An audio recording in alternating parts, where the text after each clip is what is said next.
Aku tak nak terlibat apa-apa. Ni, kalau kata polis, tak kau, tak aku, dia dua masuk lokap tau. Kau tak payah risaulah. Ada polis, tolong! Ada polis! Ada polis! Tak payah masuk lah! Tak payah masuk! Tak payah aku!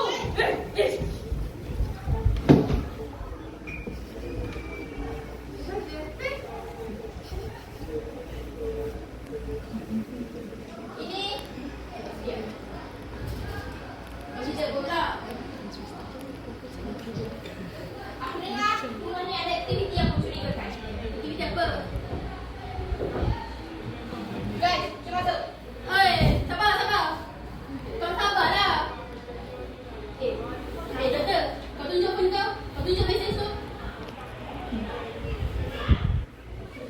Ni, baca lah.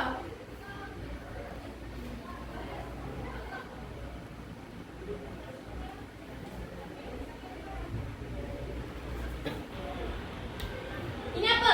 Ini mesej apa? Tu mesej yang kita orang dah hantar dekat pembunuh. Kalau tidak siap betul, mungkin pembunuh tu sekarang menuju ke lokasi tu.